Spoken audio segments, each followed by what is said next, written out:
मधुर आवाज़ चैनल में आपका स्वागत है। आज की हमारी कहानी है चालबाज बहू का कारनामा। सासू माँ, कल आपके पोते का जन्मदिन है। बड़ी धूमधाम से मनाने का सोचा है हमने। आप कल सुबह सुबह ही आ जाइएगा। आखिर दादी है आप मुन्ने की। खूब जोर शोर से सारी तैयारी करेंगे। लीजिए, अपने बेटे से बात कीजिए। ऐसा कहते हुए सारिका ने अपने पति को फोन पकड़ा दिया। माँ प्रणाम, कैसे हैं आप दोनों? हाँ बेटा, हम लोग बिल्कुल ठीक हैं। तुम सब कैसे हो? कौशल्या जी ने पूछा तो उनका बेटा रोहित बोला, सब ठीक है माँ। अच्छा माँ, कल आप दोनों तैयार रहना। मैं आप लोगों को सुबह ही लेने आ जाऊंगा। अब फोन रखता हूँ।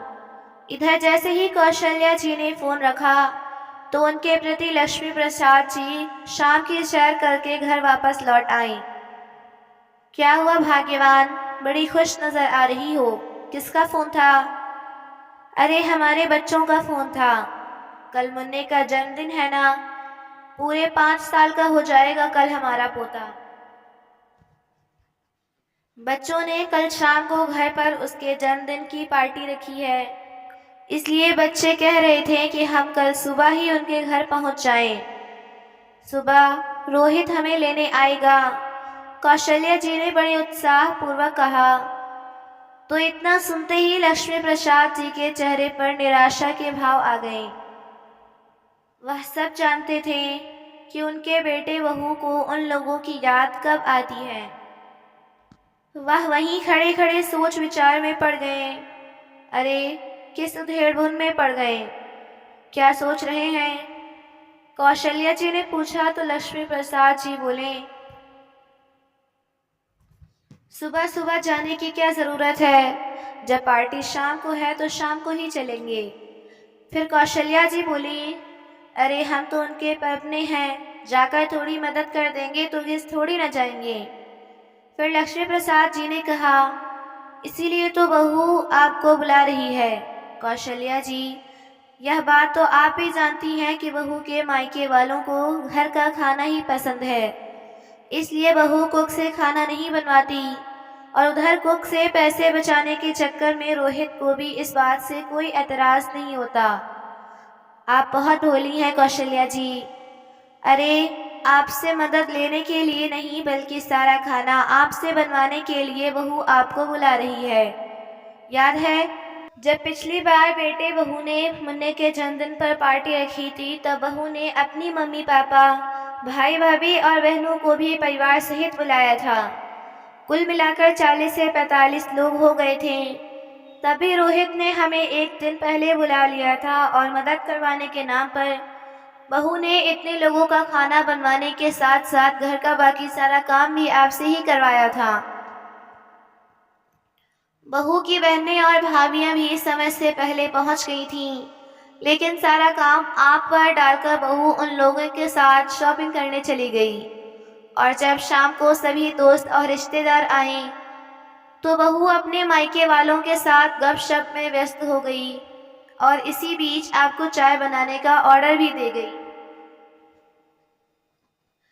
बीच बीच में आपको तारीफों के झाड़ पर भी चढ़ाती जा रही थी कि माँ जी के बिना तो यह सारा काम संभव ही ना हो पाता। देखो ना, कुक से भी ज्यादा अच्छा खाना बनाती है मम्मी जी।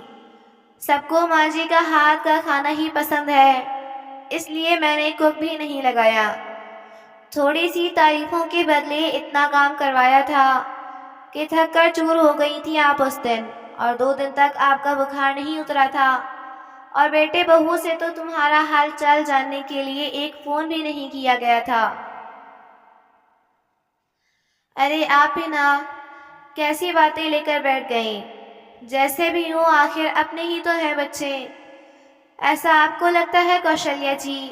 अगर हमारे बेटे को इस बात का थोड़ा सा भी एहसास होता तो क्या वह बहू के कहने पर हमें छोड़कर अलग घर में रहने चला जाता? हम लोगों के साथ रहने में तो बहू का दम घुटता था। स्वतंत्र जीवन जीने की लालसा में हमें छोड़कर चले गए थे हमारे इकलौता बेटा बहू। अगर स्वतंत्रता उन्हें इतनी ही प्यारी है तो जीने दो उन्हें स्वतंत्र जीवन। कोई ज़रूरत नहीं है उनके घर में मुफ्त की नौकरानी बनने की। चाहे कुछ भी हो जाए, अब मैं तुम्हें और इस्तेमाल नहीं होने दूंगा। अरे पर हमारे पोते का जन्मदिन है ना, जाना तो पड़ेगा ना। कौशल्या जी ने कहा तो लक्ष्मी प्रसाद जी बोले, बस जैसा मैं करता हूँ वैसा ही करती रहो। अगले दिन सुबह 8 बजे ही रोहित अपने माता पिता को लेने आ गया, लेकिन आकर देखा तो दोनों में से कोई तैयार नहीं था। उल्टा कौशल्या जी तो स्टोर रूम की सफाई करने में व्यस्त थी और इधर लक्ष्मी प्रसाद जी मकड़ी के जाले उतार रहे थे। यह क्या माँ, आप लोग अभी तक तैयार नहीं हुए? मैंने तो आपको कल ही फोन करके बता दिया था ना कि मैं आपको लेने आऊँगा, फिर भी आप लोग। बेटा वह क्या है ना, दिवाली नज़दीक है तो हम लोगों ने सोचा कि थोड़ी साफ सफाई ही कर लें। अब करना तो हम लोगों को ही है, तो सोचा वक्त रहते ही सारा काम निपटा लें। लेकिन माँ, मेरे ससुराल वालों को आपके ही हाथ का खाना पसंद है, इसलिए तो आपकी बहू ने मुझे सुबह सुबह ही आपको लेकर आने को कहा है। रोहित बोला तो कौशल्या जी ने कहा, हाँ बेटा वह तो ठीक है, लेकिन अपने घर का सारा काम करते करते तो मुझे भी थकावट हो जाती है। हम लोग तो शाम को ही आ पाएंगे। लेकिन माँ, यह सब काम तो आप फिर भी कभी कर सकती हैं, अभी आप लोग मेरे साथ चलिए। रोहित जोर देते हुए बोला, लेकिन इस बार कौशल्या जी भी बेवकूफ़ बनने वालों में नहीं थी। साड़ी के पल्लू से माथा का पसीना पोंछते हुए बोली, बेटा आज तो वाकई मुझ में और काम करने की हिम्मत नहीं बची। मैं तो शाम को ही आ सकती हूँ, और वैसे भी मैं कोई काम वाली बाई थोड़ी ना हूँ जो इतने लोगों का खाना बनाती रहूँ। अब बहू को स्वतंत्र जीवन पसंद है तो यह सब काम भी उसे खुद ही करने चाहिए। कहकर कौशल्या जी फिर से अपने काम में व्यस्त हो गईं। उधर लक्ष्मी प्रसाद जी उनकी यह बातें सुनते हुए मन ही मन मुस्कुरा रहे थे कि आखिर कौशल्या को मेरी बात समझ में तो आई। कौशल्या जी की यह सब बातें रोहित को कुछ बुरी तो लगीं, लेकिन समझ में तो उसे भी आ गया था। खैर वह तो वापस चला गया, परंतु जैसे ही अपने घर पहुंचा तो उसकी पत्नी सारिका उसे अकेले देखकर बोली, अरे आप अकेले ही वापस लौट आए हो, माँ बाबूजी कहाँ हैं? वह सारिका, दरअसल माँ अपने घर का काम करने में व्यस्त थीं, इसलिए बहुत थक गई थीं। वह लोग तो शाम को ही आ पाएंगे। पार्टी की सारी तैयारियां सुबह अकेले ही करनी पड़ेंगी। इतना सुनते ही सारिका के पैरों तले जमीन खिसक गई। अब इतनी जल्दी कुक का इंतजाम कैसे होगा, और अगर खाना बाहर से मंगवाया तो घर पर जो सामान मंगवा रखा है उसका क्या होगा? अब तो सारे काम के बारे में सोच सोच कर सारिका के हाथ पांव फूलने लगे और सोच में पड़ गई कि आखिर अब क्या किया जाए। मन ही मन उसे अपनी सासू माँ पर गुस्सा आ रहा था। फिर कुछ सोच विचार करके उसने अपने मायके में फ़ोन किया और अपनी माँ से बोली, माँ पार्टी की तैयारी करवाने के लिए मुझे मदद की ज़रूरत है, आप भाभी को अपने घर भेज दीजिए। लेकिन यहाँ भी उससे मुंह की खानी पड़ी। उसकी भाभी ने स्पष्ट जवाब दे दिया कि इतना सारा काम तो मुझसे ना हो पाएगा, आप किसी मेड की मदद ले लो तो ही अच्छा है। थक हार कर सारिका ने फिर से अपनी सासू माँ को फ़ोन लगाया, लेकिन इस बार कौशल्या जी ने फ़ोन भी ना उठाया, क्योंकि अब वो भी समझ चुकी थी कि आज तक केवल उनका इस्तेमाल ही किया जा रहा था। आखिरकार सारिका खुद ही रसोई घर में घुसी और जल्दी जल्दी से सारा काम करने लगी। लेकिन शाम तक उसकी हालत खराब हो चुकी थी।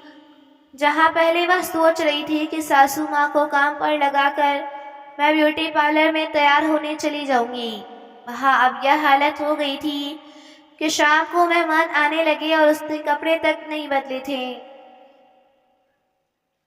शाम के समय जब कौशल्या जी और लक्ष्मी प्रसाद जी अपने बेटे बहू के घर पहुंचे तो सारिका ने उन्हें देखते ही मुंह बना लिया और उनसे ढंग से बात तक नहीं की। परंतु अब कौशल्या जी को कोई फर्क नहीं पड़ रहा था। उन्होंने तो आराम से खाना खाया और थोड़ी देर बाद वे लोग अपने घर वापस चले गए।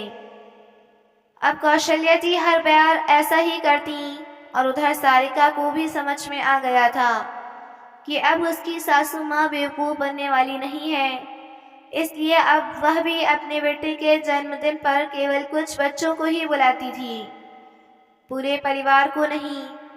और यदि कभी पूरे परिवार को न्योता भी देती तो खाना बनाने के लिए कुक रखा जाता और बाकी का काम करने के लिए काम वाली बाई।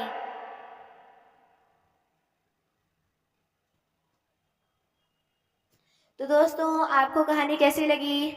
लाइक कमेंट करना बिल्कुल ना भूलें।